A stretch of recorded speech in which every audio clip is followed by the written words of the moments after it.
I moved out here to escape the noise and chaos of the city.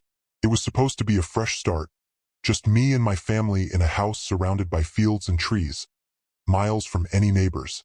The silence took some getting used to. It's so quiet at night that you can hear every rustle, every creak in the house. But I was grateful for it. The stillness brought a kind of calm I hadn't felt in years. Most mornings, I'd stand by the kitchen window with a mug of coffee, watching the sun rise over the fields. There's something almost sacred about those first few minutes of light hitting the dew on the grass, turning everything into a soft haze. But this morning was different. I noticed it almost immediately, and my heart skipped a beat. Just across the field, maybe 100 yards from my kitchen window, stood a house. I blinked, thinking maybe I hadn't woken up completely, that it was some kind of mirage. But it didn't go away. It just sat there, silently watching me.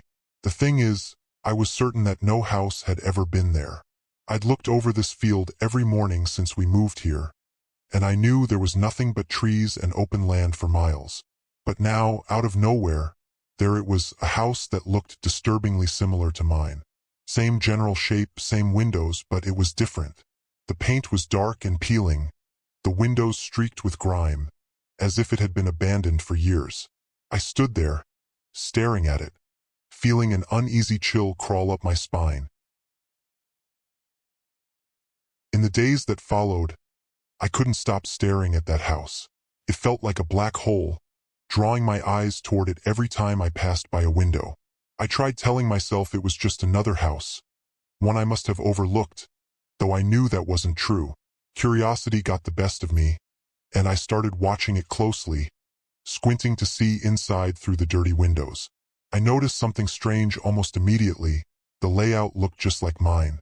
The shape of the living room window, the position of the door, it was all disturbingly familiar. And then I saw more. From my kitchen, I could make out what looked like a couch near the front window. It was eerily similar to mine, same worn fabric, same color. I could even swear I saw the shadow of a coffee table just like the one I picked out months ago. But there was something off. It all looked wrong. The furniture seemed older, weathered, almost like they were faint reflections of my own things, but twisted by time and neglect. The house itself looked empty. I kept expecting to see someone move past a window, but nothing ever changed. Just that empty, hollow silence.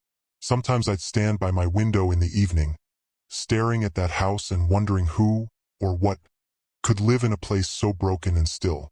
But the similarities kept haunting me, and a small voice in the back of my mind whispered that it wasn't just the furniture. The way the rooms were arranged, even the details like picture frames on the walls, everything I could see mirrored my own home. Only in this other house, everything was decayed, faded, like it had been forgotten for years. It was late one evening when I finally saw movement inside the house across the field. I was closing up for the night, locking the back door, when something caught my eye. My heart started pounding as I looked out the kitchen window and saw shadows moving inside that strange, decrepit place. At first, I thought it was just a trick of the light, or maybe animals somehow wandering through an abandoned building. But as I looked closer, I realized that what I was seeing was much worse. There, moving slowly through the living room, was a figure that looked just like my wife. She was dressed in clothes that seemed almost familiar, but with subtle differences. A pattern on her sweater that she didn't own. Her hairstyle just slightly wrong. It looked like her, but not quite. She moved stiffly, her gaze blank, almost as if she was in some sort of trance. My son's figure appeared next, wandering from one room to another in the same unsettling way. He was wearing pajamas that looked eerily similar to the ones I'd bought him last winter, though faded and worn. He shuffled through the house with an eerie detachment, his head down, his steps slow and mechanical.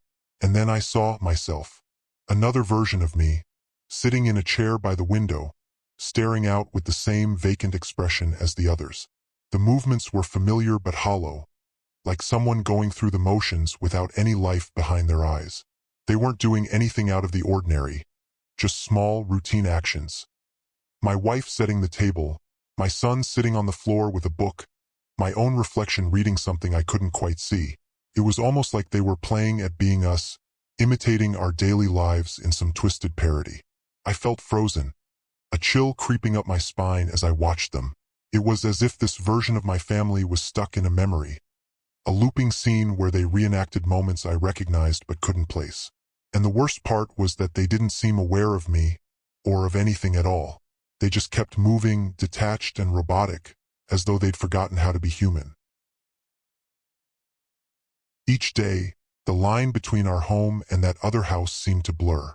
The figures inside that place, the ones that looked like us, started moving almost in sync with our lives but always a step ahead.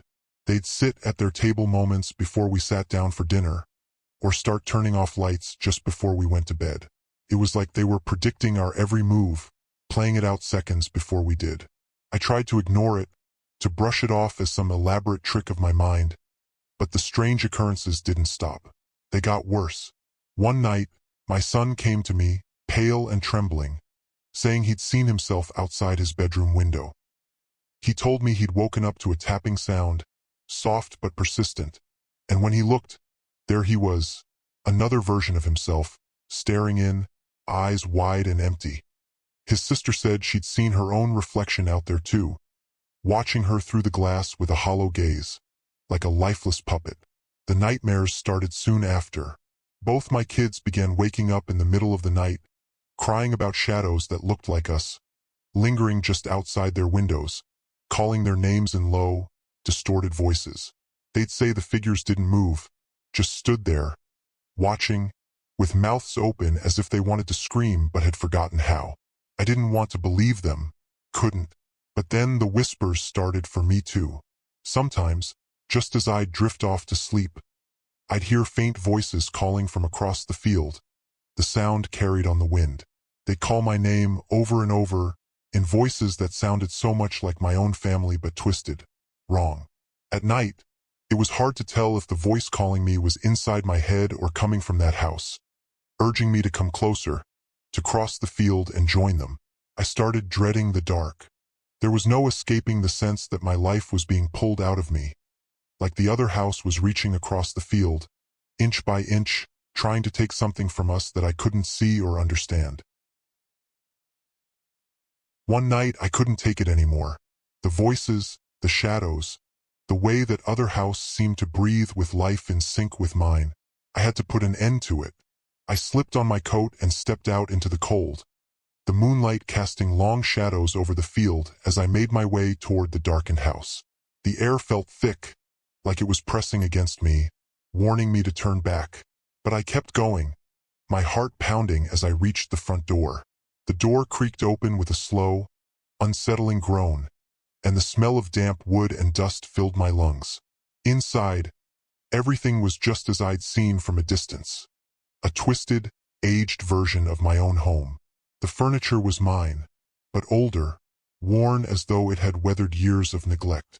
Picture frames hung crookedly on the walls, containing faded photographs of people who looked like us, but with vacant eyes and faint, unnatural smiles. I moved deeper into the house and then I saw them, the twisted copies of my family. They were sitting in the living room, each of them in perfect stillness. My wife sat on the couch, staring blankly at the wall. My children were on the floor eerily still, their eyes wide and unfocused. And then I noticed something that stopped me cold.